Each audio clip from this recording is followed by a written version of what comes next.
Now they hosted on the 40 acres on campus grounds.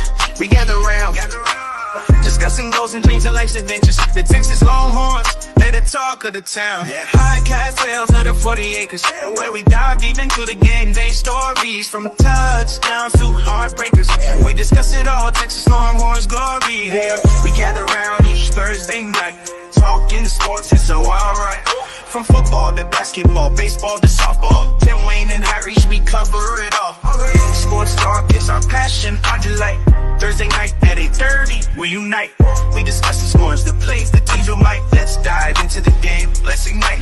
12 conference champions.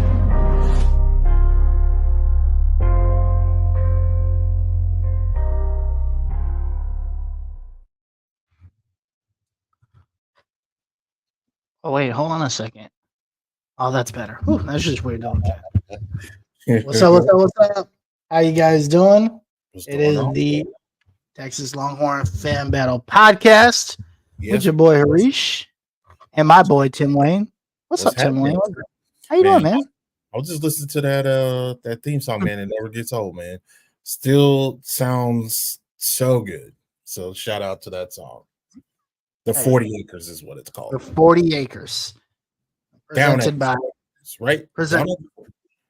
What's that? It's called Down at the 40 Acres? Down at the 40 Acres. Down at the 40 Acres, yeah. Yes, sir. Love but it. yeah, you had a good week, man? Oh yeah.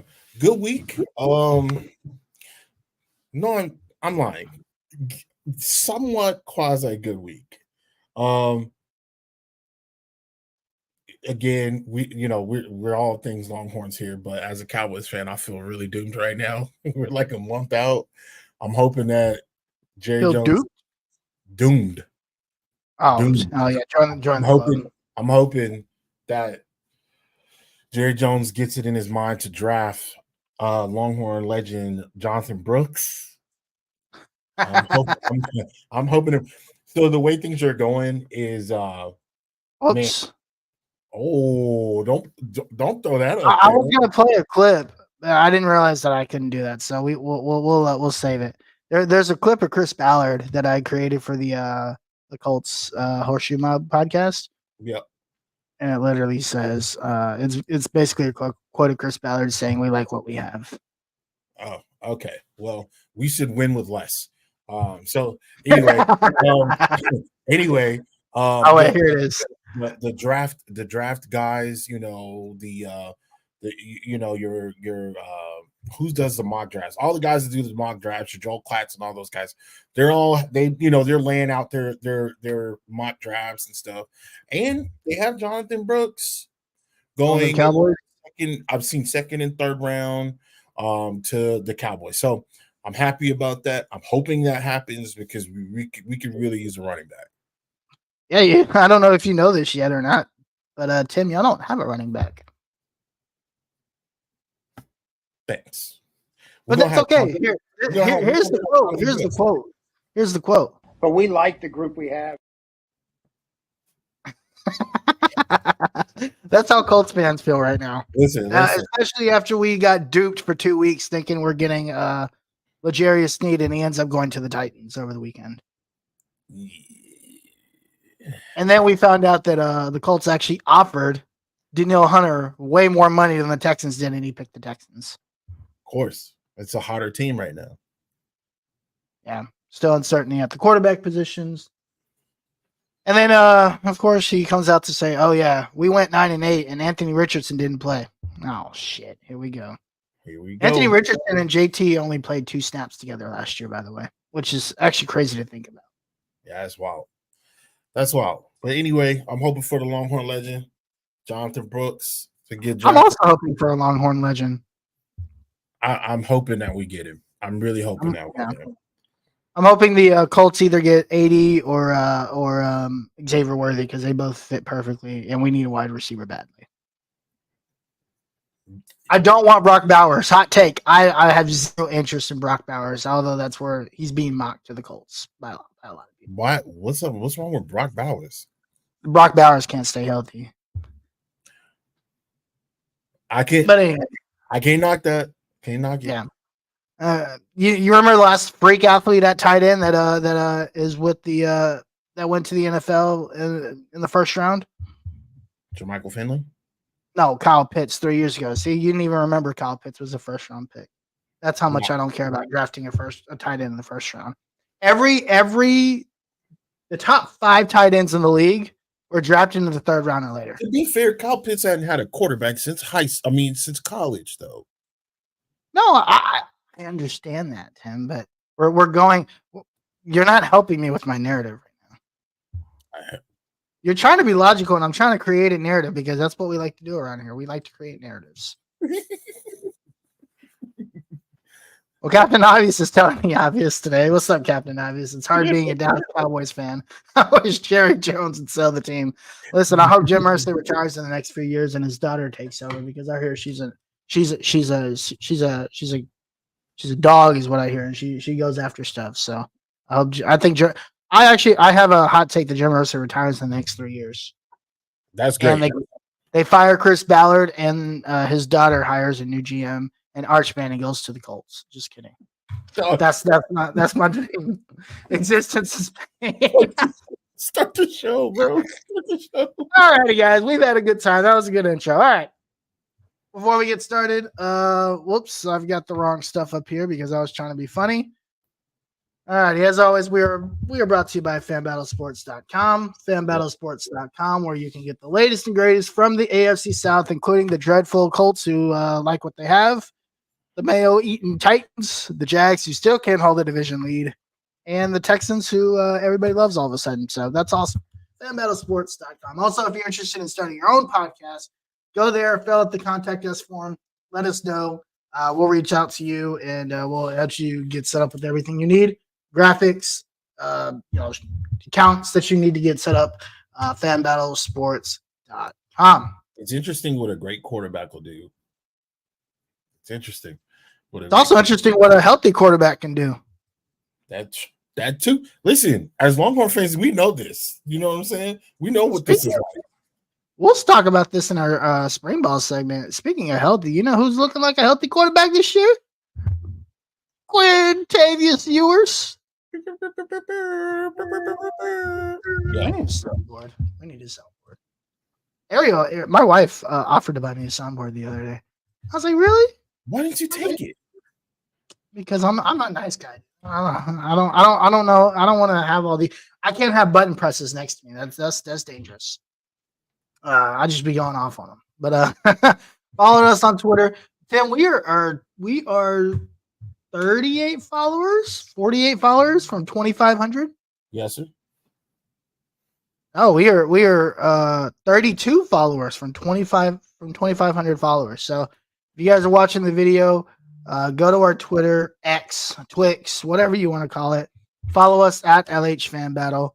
We are on the road to 2,500 there. And we actually are at 43 YouTube subscribers. So thank you guys for subscribing to the YouTube channel. I think they're finally listening. We're loving it. We were getting some YouTube comments. Captain Obvious, thank you so much. We appreciate you. Yes, sir. Please follow, like, subscribe, comment, all the things. If you want to be on a live show, we love to interact with our crew and our boys, and you guys are our boys. So, and gals, our homies. So follow us on YouTube. And then of course, follow us on TikTok. We are trying to get content up every single day. Follow us on TikTok, Longhorn Fan Battle Podcast. All right, Tim, did we pay all the bills? Yeah. One thing I want to do, I don't know if you've pulled it up, but I actually haven't pulled it up yet, but we have a bracket challenge going on. I don't know if you know this or not. Yeah. Where are we standing in the bracket contest? You want to pull that up real quick? Sure. I've been following it because I've been posting it. Yeah, so you posted it Monday.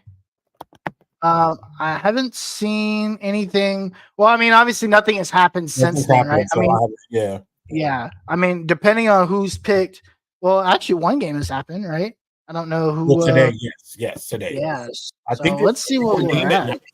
Am I wrong? What? Is it one more? Isn't it one more game tonight at 9:00? There's like 3 more games tonight. Oh. So UConn is dusting. UConn is dusting San Diego State, right? Which we expected. 82-50. That was close for about 3 minutes, so that was cool. Alabama, North Carolina kicks off in about 10 minutes, or tips off, not kicks off. This UConn team, dude. Alabama is where I'm. That's where I get a little nervous. Yeah, I mean, North Carolina being our champion makes me really nervous. But UConn's looking really spicy, dude. They might go back to back, and we probably are not prepared for that. Last year, them winning was like kind of a shocker, but this year they actually look like they look really good. First off, they look the best team in the country. They look real good. And it's you know that big guy for UConn? That's who everybody thought Zach Edey was gonna be. Yes, exactly. That's what a 7'4" guy should play like. That guy right there, that guy's a beast. Zach Edey's a little punk. He can play. But actually, he's kind of a big punk. He can play offense. He can play defense. He gets rebounds. He blocks. Dude. That's what a 7'4" guy is supposed to do. Oh my god, the blocks that it's actually insane to see. It's insane to see. It's kind of fun to watch. It's kind of fun to watch. And then the nightcap, we've got a Big 12 team, Iowa State versus Illinois. Ooh, Illinois. That's a 2-3 matchup. Some people have a dark horse that Illinois would win the national championship. Illinois is one of the main shining teams out of the shiny stars. Yeah, because the big outside of Purdue, Illinois has pretty much been there for the most part. They've been pretty dominant over the last year. So, how far did Illinois go last year? I don't think they made it. I think maybe they made it to the Sweet 16. I don't want to. Maybe they got to the second round. I think they may have gotten to the second round. What are we? We're in 2024. Yes. So Illinois last year got to the Sweet 16. Oh no, that's this year. Illinois last year got to. I want to say the second round. I got it. I cannot even see anything here. Holy whoa. Okay, Illinois. That's Indiana. Indiana sucks. You know what? Illinois got knocked out on the first round last year. They lost to Arkansas by 20. Jesus. All right. And Evan Carter almost knocked it out of the park, and that didn't happen. By the way, the Rangers finally hung their banners. So shout out to the Rangers. 60 years of existence. Their first World Series. And I'm celebrating it like it was the Super Bowl because it was my Super Bowl, Tim. It was your Super Bowl. Womp womp. A literal Super Bowl. Listen. On the baseball side. I'm still sour from when, as a kid, this is how I had it, right? The Longhorn fan, right? And then for my people that lived in Austin, if you're there and you've been here for a long period of time, especially back in the mid to late 90s, you can all agree with me that this is one of the best times, even though we weren't winning national championships. Okay, so you go down 35, right? You got the stadium to the right. If you're going south on 35, you got the stadium to the right. You got the Drum. You got Texas Stadium. I mean, not Texas Stadium. You got Darrell K. Royal Stadium. Yep. And then to the left, you had what people fail to realize is that the Texas Rangers have for a couple of years played baseball in Austin, Texas. And people don't remember that because it wasn't really heavily documented. And guess who was on those teams? Alex Rodriguez. Alex Rodriguez. Yeah, they play. Didn't they play temporary home games here? Yes. In the summer? I do remember that. Yeah, this was when they were moving. They were kind of moving around. I don't know if Nolan Ryan wasn't on that team. No, Nolan Ryan. This was after Nolan Ryan. Yeah, this is way after Nolan Ryan. This is early Pudge years.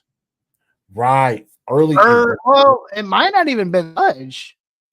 Oh no, it would have been Pudge because if Alex Rodriguez was on the team, Pudge was young. Right. Yes, I do remember that. Mm-hmm. Okay. So when they left, that hurt my soul because I was like, dog, we're getting like teams like maybe we'll get somebody, and then like maybe the Rangers are moving to Austin. Maybe the Rangers are moving to Austin. So you also got to think about it too. Like we had the Longhorns, we had the Rangers, the Cowboys in their heyday, in the years that they were winning, were also practicing football and they were doing their off-season workouts and stuff in Austin at Concordia University. Yeah, because Concordia used to be right off of 35. Right. Concordia University used to be right before UT. Right. So yes, this is, they still have some old buildings there, but for majority of the time, like they would come, the Dallas Cowboys would come. I remember seeing like Deion Sanders and Michael Irvin and stuff like that. So like this is all of this, and mind you, I lived at the time when I was a little boy, I stayed less than 10 minutes away from the stadium. It was a little 10 minutes. A literal 10 minutes. There was nobody in Austin. Listen, if you were in Austin, like up until about even up until like 2015, right? Bro, there was almost never traffic in Austin. Not the traffic not the type of traffic. Not even close. Yeah. Not even close. Bro, there's even traffic in Buda. Yeah. I live in Kyle and there's traffic. Like nobody even knew Kyle was a city. Dude, the only time I ever heard about Kyle was when it was bad weather and there would be tornadoes out there. No. Do you know the only time how I remembered Kyle? You know when you drive to San Antonio, you have the white bridge. Yeah, that's how I knew we were in Kyle. That's true. Never did I think, you know what? One day I'm gonna live in this. I'm gonna live there. I'm like, who the hell lives here? It was always a flight. Here we are. It was always a sign. That hurt my heart. So when the Rangers left, that hurt, man. You betrayed them and you went all the way east. Hey man, we get you, bro. Yeah, I did. Listen, Captain Obvious, I've waited my entire life for the Rangers to win a series. After coming so close, we finally got one. Hey man, I feel you. I can finally put the heartbreak of 2011 and 2012 behind, or 2010, 2011. To be fair, I was cheering for the Rangers that year. I was in a restaurant. I was in a restaurant when the Rangers won the World Series, and they had it wrapped up. Yeah, there's this lady in front of me who like literally cried because she'd been a Rangers fan. Like she was older. She was probably in her 60s. She'd been a Rangers fan since she was like 20 or like a kid, right? So imagine waiting that long for them to win the World Series. I've only waited 35 years, right? Or not even 35 years, like 20, 25 years.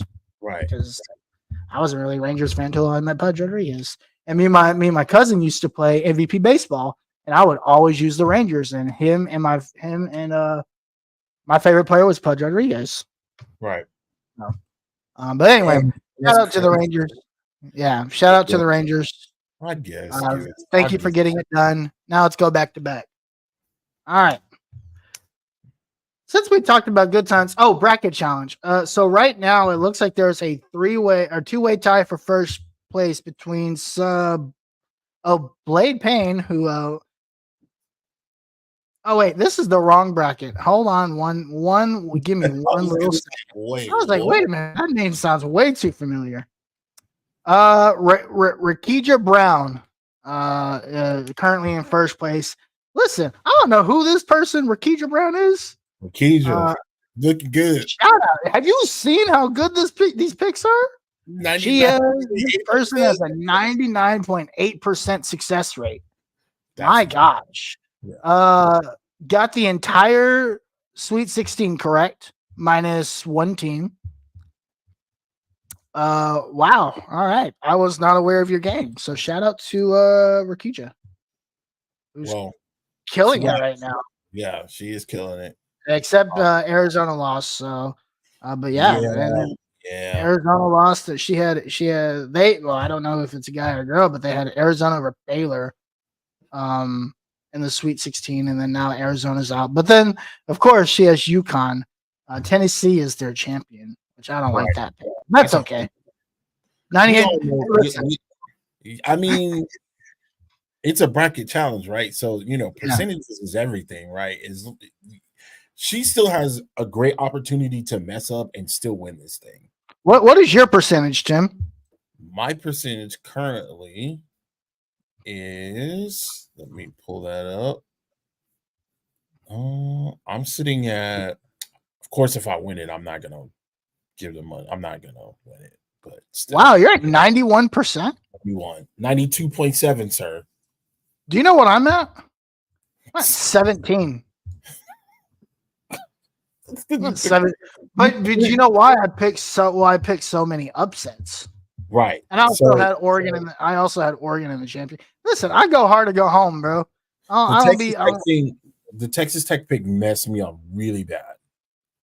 I knew that was the Texas Tech pick messed me up. I had them beating NC State, and then for some reason, like NC State just went on a tear, and they're playing Marquette pretty soon, and that's going to be a really good matchup.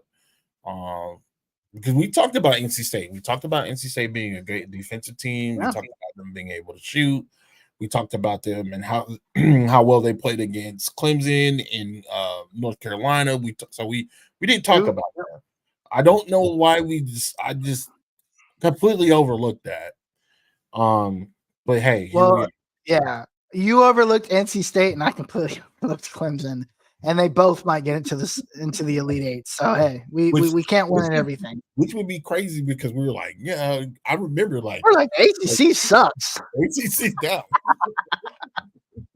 And they could have 4 teams in the Elite Eight. Christ. Oh my gosh. I love March Madness. Yeah, man. That's what's great about it. You know what's great? What if they did like a mid-season version of March Madness? That would be insane. And if you win the mid-season version of March Madness, you get an automatic. No, I wouldn't say number one. Yeah, maybe an automatic big or automatic guaranteed top 5 seed. You'd have to do something just to, and you do it like December. What if you win the? Or you do like a preseason tournament. What if you win the mid-season tournament, but you crap the rest of the season? Then the worst you can, then you're gonna get upset by 12 seed. But hey, it's a tournament. But it's a tournament at the end of the day, right? As long as you get in. Look, Sanford almost gave Kansas the business. They should have gave Kansas the business, except Kansas got bailed out. That's the reason why I have a 17% correct rate, because teams like Kansas get in because they get fouls at the end of games they don't deserve. Stanford almost completely wiped the floor with them. And I told you that. I told you, bro. Dog, Sanford. So I'm not irrational. See, I'm not irrational in my picks. They just didn't work out. Listen, I had Charleston beating Alabama. That almost actually they got wiped. Oregon kind of they gassed out in double overtime. Yeah. And they just gassed. They just don't have enough scores. Let's not sit up here in front. That South Carolina game wasn't easy either. I mean, they won by double digits, but at the same time, they were they were struggling at one point. They had the game pretty much under control the whole game. I mean, what I'm saying is that wasn't like. I guess what I'm saying is it wasn't as the score doesn't reflect what the game actually showed. Sure, yeah. And then I never thought BYU would shit the bed the way they did. I think a lot of people. I think I read a stat in one of how they spit out stats at ESPN, like they were talking about 89% of people had BYU winning the first game. Bro, I had them in my Final Four because I thought they could shoot well enough to listen. BYU is one of those teams. They play good enough defense and they shoot the 3 well enough for where they could they could have shot themselves all the way to the Final Four. And we saw it multiple times watching the Big 12 tournament and watching them play against Texas multiple times. And they shot phenomenally. They could shoot both games. 75-80%, bro. They could shoot they could shoot really well. And then you have, Nevada, Dayton. That was a crazy game. Nevada being up 18, Dayton came all the way back. I had Nevada winning that game. Listen, the Michigan State North Carolina game, that was probably one of the best games of the week. That first Oh, weekend, yeah. That first weekend, first half of it. that fourth quarter or that the 4 minutes within that second half, Yeah. chef's kiss. So good. So good. By the way, since we're live, update alert. North Carolina is on upset alert. They are down 4-2. Excuse me? I'm just You're kidding. down what? 4-2. Oh, don't do that, dog. Don't 18 minutes to go in the first half. They are in trouble. Don't do that, man. Don't do that, man. That's our national champion. I mean, I don't care at this point. I really got 17% correct. Listen, let me tell you something. Is this both of our brackets? No, this is our individual bracket. What's but actually, our fan battle brackets had North Carolina too, didn't they? Yeah. That one is at. Oh, that's groups. Let me check on my bracket. My other brackets. That one's actually doing pretty good. 65%. Oh yeah, we come on, North. Yeah, we can't be messing around here. We got UConn right. We actually got Clemson right. No, we didn't. We got that's the New Mexico. That was the New Mexico love we had. Is that the one where I flipped and I chose New Mexico and you chose Clemson? No, that's when I chose New Mexico. You chose Clemson. Okay. Yeah, and stupid coin flip app. Hey, look. Killed it for us. Flipacoin.com, baby. Yo, flipacoin.com. Hey, flipacoin.com. If y'all need a sponsor, hit us up, bro. Hit us up, man. We could do picks. We could do picks throughout the week. You know what I'm saying? We could do. I can flip a coin every day. We can do college football picks. I mean, we could do college baseball picks. You know, college baseball is like they play at like 1, 2 o'clock. I don't want to do anything with college baseball. I'm currently really upset with the baseball team. The baseball team has been struggling. They are not on my good side right now. No. The pitching's been really bad. The fielding's been bad. You've been letting people just bomb you.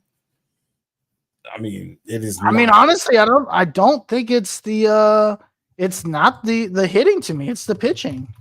The pitching has been atrocious. And it's been garbage. It's been bad all year. It's been really, really bad. I didn't expect for them to run into these type of issues this early in the year. They ran into this last year, but their bats got hot at the end of the year. And that is what like really propelled us throughout the end of the year. Also, we did play some solid defense throughout the end of the year as well. So they took 2 out of 3 last week to Baylor, so that's good. And then they lose this random game to A&M Corpus Christi 4-1. And now they're down 14-4. Now they're down 14-4 to Kansas in the first game of this weekend series. I have no idea what that's all about. It's like again, it's just so weird. I don't know what's going on. I don't know. The good thing is like, yeah, you're losing now, but you have an opportunity to correct it, right? It's early in the season. You know, you've been around for about a month, right? We've got about a month and a half left. Right. 45 days to figure it out. Get it right. Get tight. Get healthy. Make sure you guys stay healthy.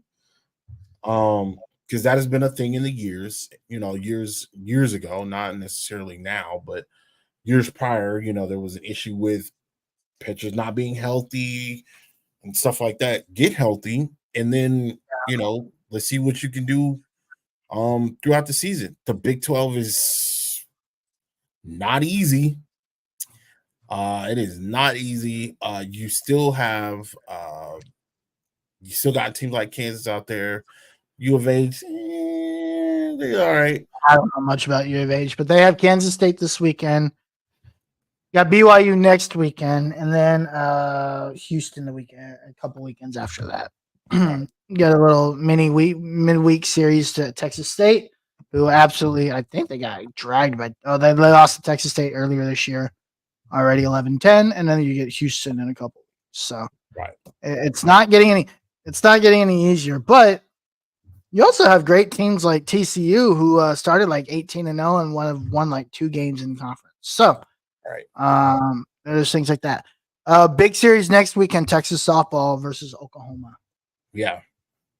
So they get Oklahoma State this weekend, right? You need to take care of business. Texas is 8-1. in conference play. Just that random loss to Houston at 12-10 a couple weeks ago. Yep. And then they've been playing well as of recent, right? So they get Oklahoma State this weekend, and then Oklahoma next weekend. That's going to be a series to definitely watch out for. I thought that's time television. I thought that was current. I thought currently Texas had I remember seeing something. I could be wrong, but if I'm not mistaken, I thought Texas was playing Kansas State coming up. Texas baseball is playing Kansas State. Right. Softball is playing Oklahoma State. Okay. Yeah, Oklahoma State and Oklahoma. Listen, those guys in the softball world, they know how to play, man. They are tough. So, this is gonna be a tough weekend this weekend, a tough weekend next weekend. We're gonna learn a lot about this Texas softball team these next couple weeks. And if you can come out and win both of these series, they'll probably be the number one team again. Right. And then nobody will remember the random blip against. Currently Kansas State is ranked, so that would boost you up really good. I mean, you got a record of 15-10 right now. Got to really be able to turn those things around, man. So yeah. But anyway, that's Texas on the diamond. That's about all we know. If you need to know more, go follow Nash Talk Sports. He's your expert when it comes to Texas baseball. I just stat read when it comes to baseball because I don't get it. It is very hard to watch. I don't know how I feel about watching 3 games of the same team playing against each other. That's very hard to watch. But if I catch a game, I will watch it. That's the thing. But I've never sat down and was like, I'm gonna watch Texas play against Kansas State all 3 days in a row. Today, tomorrow, and Saturday and Sunday. Yeah, I feel you. Unless it's the College World Series, I've never dove that far in the. I mean, even the majors. I mean, obviously, it makes it easier if your team is good. Right. But Or if your team's not doing well, it makes it that much harder. If there's a rivalry, I will sit down and watch. But even 3 games, playing Oklahoma 3 games, you know how much emotional that's got to be draining. As a baseball fan, I mean, as a baseball player, that's got to be draining. Probably. But I think it actually, I mean, as a player, it probably helps out, right? Because you this weekend, you don't have to focus on anything else but this team. Right. So I can get it. I kind of like the series thing. I just think it's too many games. It's a lot. Honestly. It's a lot. The softball team's played 31 games already. Yeah. And there's still a whole month left. But they look good, though.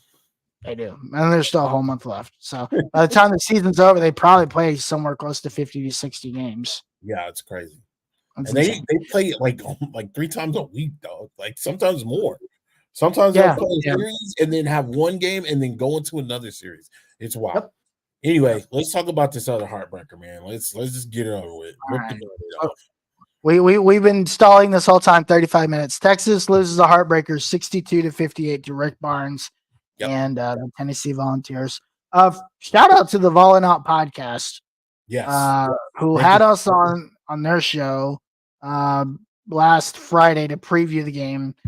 Go check those guys out. Volin' Out podcast.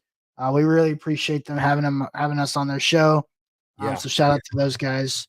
And that episode is already up on their YouTube. We shared it out, so go check out that episode. I mean, it doesn't matter. We talked about some other stuff besides this game, so definitely go check out the episode. But what are your thoughts on this game, Tim? We were fortunate enough to watch this game together. So what were your thoughts on this game? Man, I was not surprised. I did get my hopes up when there was a pivotal time where Texas could have really, really taken advantage of, just of the mistakes that Tennessee was making. We talked about it, Tennessee going on a run, a dry spell. We talked about Texas going on dry spells. And there were some significant calls that you mentioned that, I didn't even think about, with the Cade Cunningham foul and giving up 5 points, and that being initially the difference in the game is the 5 points. You know, when you come back and you think about stuff like that, it's like, man, that's kind of a shot in the foot. The amount of turnovers, My God. the amount of Jesus turnovers in that Christ. game was ridiculous. Yeah. Like, as much as they should be proud of themselves, they should really, really, really be ashamed, because they were just crucial things that they could have done. Just like being more efficient when you're passing the ball in the end zone, in the inbound. Quit trying to float a ball over somebody every time, because what Tennessee ended up doing is they ended up picking up on those tendencies and started scoring off of them. And when you do that and you become predictable, and another team like Tennessee, who can put the ball in the hole, they start doing that, you know, you're shooting yourself in the foot. And that's cliche, you know, anybody can say, but literally from the first half of this game to the second half, they literally had moments where they could have taken over that game. They played great defense for the majority of the game, but in the long run, they ended up shooting themselves in the foot by not being fundamentally sound. Is the only thing I could think of. Yeah, I mean, at the end of the day, neither team played great. No, I mean, I don't think Tennessee was just like leaps and bounds better than Texas, because they were terrible. Honestly, beyond not turning the ball over, Tennessee shot like 12% from 3. Yeah, they shot really, really bad. They made 3 3-pointers the entire game. Right, but they made them in crucial spots. Yeah, I mean, you know, I thought the defense against Dalton Connect was fantastic. He was 5 for 18 points. Eight of his 18 points came from the free throw line, which some of that was, you know, and ones and late in the game. Yeah. The defense, I thought the defense was phenomenal, but my God, I need to be careful with how I say this. If I never have to watch Tyrese Hunter throw the ball in again, I will be okay. Oh my God. Tyrese Hunter, Texas had 17 turnovers for the game. Tyrese Hunter had 6 of them. Yeah, he accounted for almost 50% of the turnovers. He was not good. He shot the ball well, you know. But in a way, he kind of kept Texas in the game offensively. Like he kept Texas in the game, but he also didn't keep Texas in the game as much as he kept them in the game. It was a real interesting dynamic to see him hit these. He hit a 3-pointer in the second half. Yeah, it looked good. I was like, oh, did he wake up? But then turns the ball over. Dylan Disu and Max the ball over off of a Tennessee turnover. Like, yeah. Oh, it was rough. It was a rough game. Tennessee. So we've turned the ball over 12 times. That accounted for 15 Tennessee points. Oh, we should have won this game by double digits, honestly. Yeah. And the two guys that we needed to play well did not play well at all. Max Aidsmith and Dylan Disu combined 7 for 28. Listen, I'm standing on this hill. I think both of them need to come back. If they can come back, they should. I don't think either of them comes back, to be honest. I think they take their chances. I don't think Max Aidsmith has any more eligibility left. Oh, he's done. And Dylan Disu might be close by. I don't think either of them have any eligibility left. Because Aidsmith was a grad transfer, right? And we don't have that stupid COVID rule anymore where you can come back from the COVID rule's gone. So man, I don't really think they have it. They have an option. If we could have either one, I would rather take Dylan, because I feel like there's still a lot of things that Dylan can do. Dylan is not consistent. Dylan, this whole season has been based on consistency, and Dylan he's had moments. He's looked great from 3. When you started pointing that stuff out, I was like, dang, he can't really hit threes. I never paid attention to it because he's either, you know who he reminds me of? And this may upset a lot of Longhorn fans. Listen, guys, I'm only being fair. he reminds me of Anthony Davis. If you Yeah, I can kind of see that. Yeah, you keep him on the floor, he can be a great offensively. Once you get him going, he can be great defensively.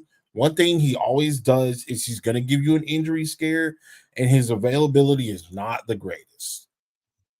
shout out to JD. What's up, Jonathan? What up?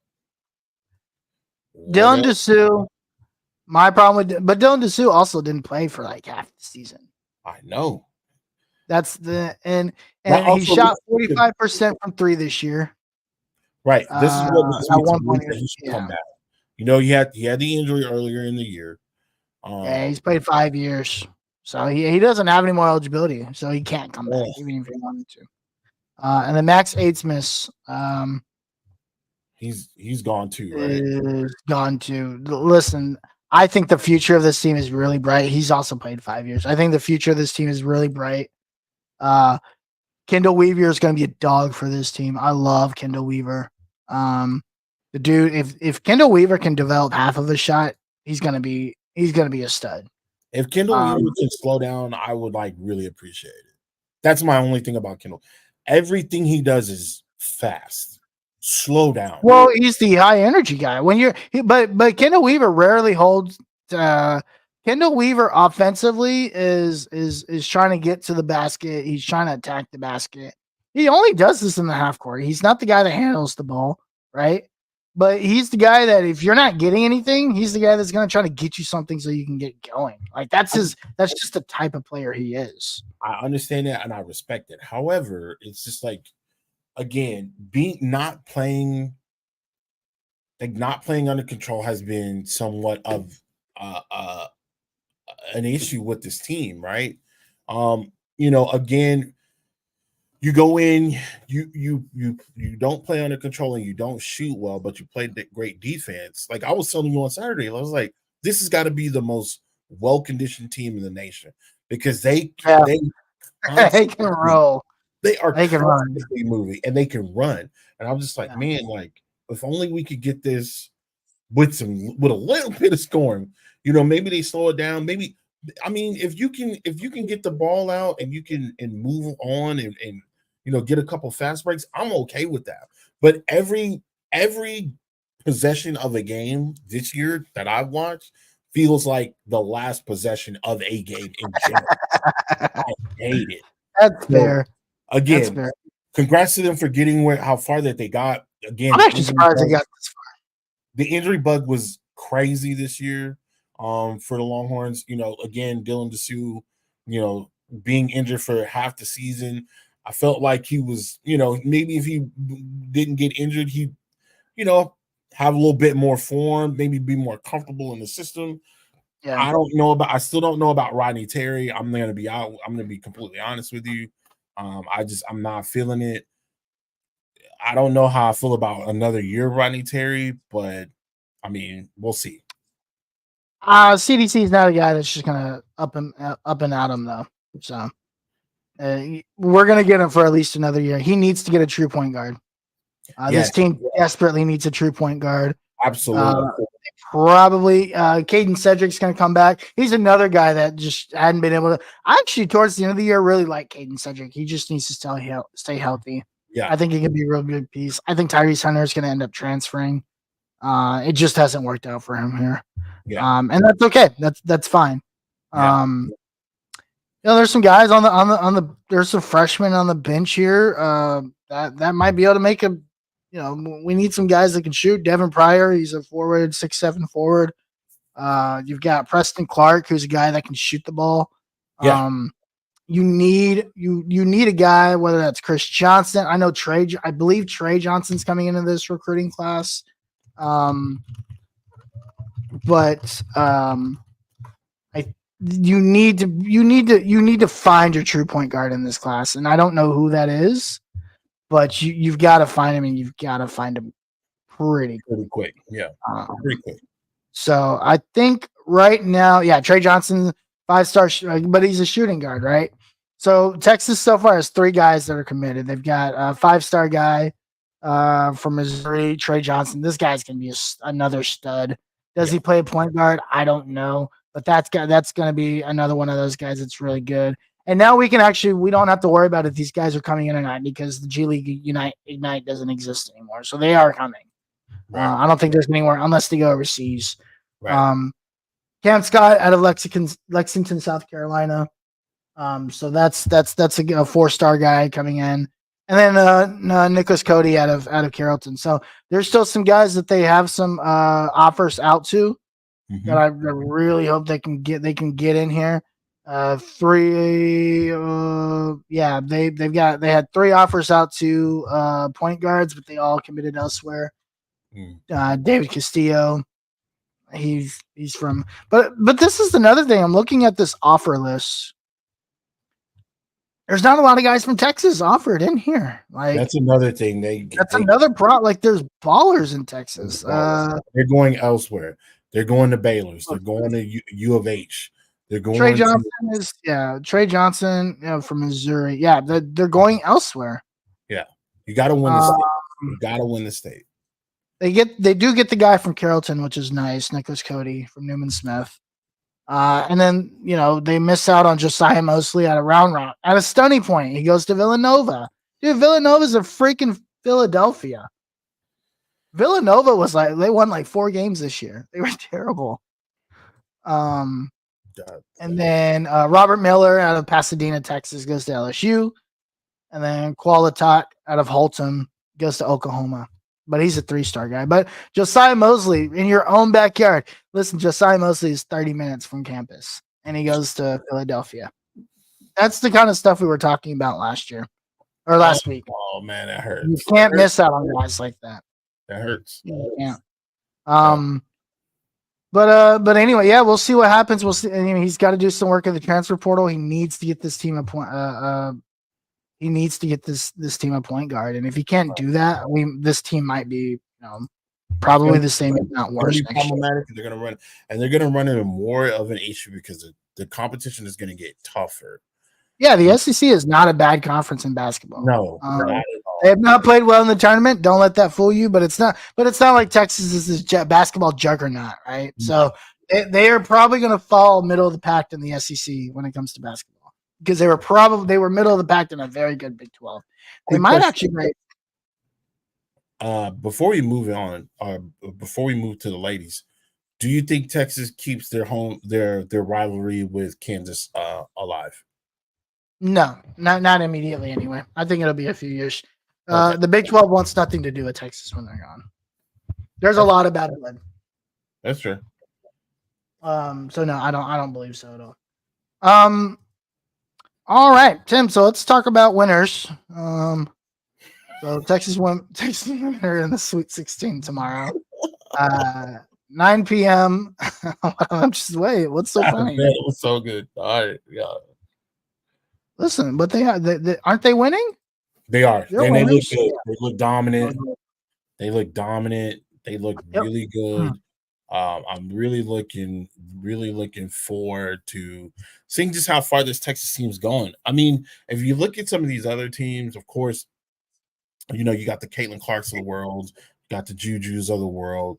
LSU looks great. But I don't think LSU looks that good. I think they just escaped. They had that very good. They had that very good third quarter against Middle Tennessee State. But for the majority part of this tournament, they've just looked okay to me. A better team is going to expose LSU. You were getting right to what I was going to say. Outside of that, who's to say Texas can't get to the Final Four? Because a lot of these teams, like Iowa, did they play a great game? Yeah, but they were in a dogfight for a little while. They were in a dogfight. LSU, same thing. Till that third quarter, it was kind of a wrap. I would say the most intriguing team is probably South Carolina because it's South Carolina. They looked dominant, but other than that, I think this Lady Longhorn team, as well as they play defense, can really get to a Final Four. Yeah. I cannot wait to see South Carolina versus Texas. I think that's going to be an awesome. And listen, I think it will be South Carolina versus Texas in the Final Four. in that national semifinal game. I think Iowa loses this weekend. Okay. And listen, that's fair. Do you know who Iowa's got a tough road? Oh, they've got a brutal road. They've got it brutal. Yeah. I had LSU losing this weekend, I believe. Oh. Again, it's just that region is so darn crazy. Yeah. Yeah. I mean, Oregon State. I don't even think I had Oregon State. Oh, I had A&M beating Oregon State. That was my bad. But LSU, UCLA. I think UCLA is better than LSU. Again, they struggled in Middle Tennessee State for basically 3.5 quarters. Yeah. Right? Yeah. The only reason why they won by 20 is because they had a 7-minute stretch where they just balled out in that third quarter. Yeah. And it was just too much, right? Middle Tennessee started panicking. They started missing shots, and we know how the rest goes. Stanford, Tennessee, and that Elite Eight is going to be a crazy matchup. That's going to be fun to watch. USC and UConn in that potentially in that Elite Eight is going to be a fun matchup to watch. Listen, this weekend is going to be fun for the ladies. So if there's a great time to watch women's basketball, it's this weekend. Every game this weekend is going to be crazy. So, quick question, the quick thing. Let me just rattle off my bracket right quick. My percentage. Yep. It's 99.7. Okay, mine's not that. Thanks, Tim. Okay, go ahead. No, go ahead. No, nobody needs to know what mine is because it's trash. Anyway, to kind of piggyback off what Harish was saying, yes, this is a great weekend to watch. Watch women's basketball. Texas plays Gonzaga again. They play at 9 p.m. Let me get the date. Let me make sure that I got the date right. It's tomorrow. Yep. Yeah, they play tomorrow at 9 p.m. Central Standard Time. And they play in Oregon. So they're going to be probably one of the later games, one of the last games being played. I'm not going to sit up here and pretend like I know how good Gonzaga is. Historically, Gonzaga as a basketball program on men's and women's have been pretty good. At times where they were dominant. I can't say that I've seen this Gonzaga team play this year. They are 32-3, so they're no slouches. Are they really? Yeah, they're no slouches. They're no slouches. They are not, and they've dominated the first 2 games. And they went undefeated in their division, in their conference. So again, I think Texas, with the defense that they do play, I think they have an opportunity to really, really, win. I don't know how. I'm not going to sit up here and say they're going to win big over Gonzaga. Gonzaga looks really tough, and again, unlike the men's college basketball, you have teams that have been established and been around for 2, 3, maybe even 4 years. So these guys are, they've played together. They're battle tested. It's kind of like a football team. You may have a couple of guys come in, from other schools, come in, plug some holes, maybe fill in some positions on the bench. And with those type of teams, they're really, really hard to beat, especially in tournament modes where games slow down, right? You see more of bigs being utilized. Point guard play is always crucial in these types of situations. So, again, best of luck to the Lady Longhorns. I'm hoping that they win this out. I really would like to see them go up against South Carolina. Yeah, I'm very excited. And like you said, and you know what? I just think we're playing in Portland, Oregon. Advantage Gonzaga. They're in Washington. They're not far. They're a state over. They're probably less than 5-6 hours away because only in Texas does it take forever to get from one part of the state to the other. Right. But yeah, I mean, we'll see. 9 p.m. tomorrow. I think they're on ESPN. I'm looking here at the schedule, but I'm looking at the schedule. But yeah, I mean, there's some very, very, very good matchups this weekend. Yeah. I will be tuned into probably all of these games. That's to some degree. Yeah. It starts off at the ladies start at 1:30 tomorrow. Yeah, that's great. That's really which is good. awesome. That means you can flow into the men's games, right? You get like a 3-hour break between the third ladies game and the last ladies game, so you can watch the men's games in between because they start at 6. Right. So yeah, you start off with Oregon State, Notre Dame tomorrow, 1:30. I was about to say 1:30 o'clock. You get Indiana, South Carolina at 4. North Carolina State, Stanford at 6:30, and Texas Gonzaga at 9. This is all Central Standard Time. And then you get early games. That Iowa Colorado game, my eyes gonna be 10 toes to the ground watching that game. That's gonna be a very interesting. This is where that's who I have Iowa losing to. So very interested. I think they get exposed defensively because they're not a very good defensive team. Right. But anyway, what do you think, Tim? You think Texas takes care of business this weekend? I think Texas takes care of business. I was just kind of looking at some stuff. Gonzaga is really good defensively as well, so I can see this being a low-scoring game. I'm going to throw something out there. I'm going to say Texas wins 50. No, I'll say Texas wins 60 to 57. I'm going to 60 to 57. I'm going to say something close, only because like I'm looking at I'm looking at Gonzaga's last couple of games, and Jesus Christ, like they don't look bad at all. Like, so Gonzaga, let's see what their notable wins have been. Okay, so they beat Utah. Utah's pretty good. Yeah. They beat UCI. UCI is not very good. They lost to Portland 67-66. That seemed weird because they beat Portland 90-40. Listen, I'm gonna tell you something real quick, Tim. You might be high on this Gonzaga team. I think Texas is gonna blow them out. You think so? I think it's gonna be like a 10+ point game. Okay, that's fair. I don't buy this schedule. I don't buy this schedule. Look, listen, they beat a team called Pacific 104-39. I mean, they're gonna get blown out. That's true. They're gonna get blown out. Well, Texas wins this game pretty easily. Now that next game versus Stanford might be a little challenge. I think Texas wins this game pretty easily. Right. Stanford's great. I love watching Stanford play. Stanford's gonna be a test, right? And if they win that game, that'll be the Elite Eight game. Mm-hmm. Then yeah, definitely earn their spot to the Final Four. But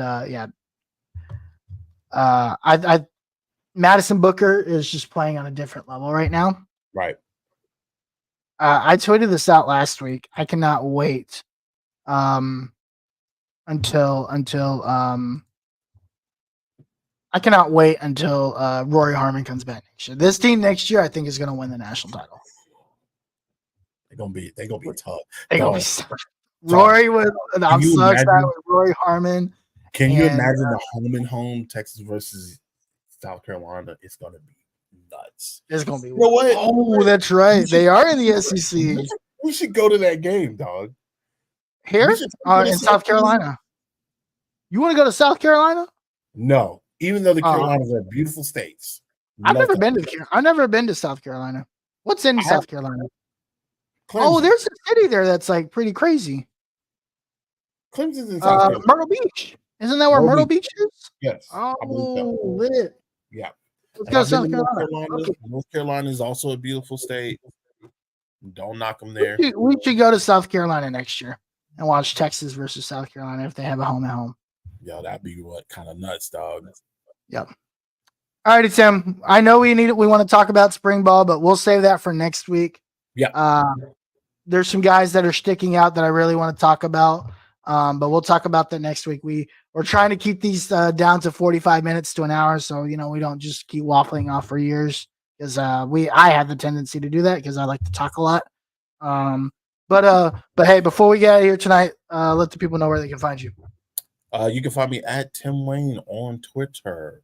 On the Twitters, let's chat it up. Tell me what you think about your team. What about, is your team still in the championship or in the tournament? How's your bracket looking? Oh, please send us screenshots of your bracket. And again, guys, make sure you continue to follow us. Let us know. We'll keep you posted on how the brackets are looking throughout the weekend. Usually I try to I like to give it a good full 2 days, after every game's been played. And Every that round, following day, that following day, get that update. That way, everything updates perfectly fine. We don't have to worry about anybody updating or any updates in between them. I like to let all the games play, and then we'll give you an update. But make sure you guys continue to follow and subscribe. Make sure you guys tune into the YouTube channel so that whenever we do, make an announcement for a win, you could be a lucky winner. You got some stiff competition because it's looking real tight up there at the top. You got people tied in fourth place. Down here at the bottom, we chilling. Where Started at the bottom, we're still there. Started at the bottom, we're still there. Where can they find you, my man? Hey man, you can find me on Twitter at the Uncle Gandhi. You can also find both of us. You can tell who's who on Twitter. Yes. LH Fan Battle. I like to start the stuff. Tim likes to be engagement focused in different ways. He like a lot of the polls, a lot of the running back RBU tweets, all the videos, all that kind of content. That's all Tim. If somebody sounds like they're crazy, that's me. But hey, that's us for tonight. Thanks for you guys for tuning. What's up? One more thing. If you guys are in the city and if you have not checked out the Texas Relays ever before, please go down there, check out the Texas Relays. It's one of the largest track meets in the nation outside of the Penn Relays. Give it an opportunity. Go check it out. You won't be disappointed. If you're a track and field lover, please go down there and check it out. That's all I got. Also, be careful. Texas Relay Weekend can get crazy. Yeah, a lot of college. Very wild. A lot of college kids, but if you don't have anything to do and you're in the Austin area this weekend, I definitely recommend checking it out. Definitely go check it out. If you're down there, stay safe. My name's Harish. That's my boy Tim. Yeah, peace. Till Gabriel.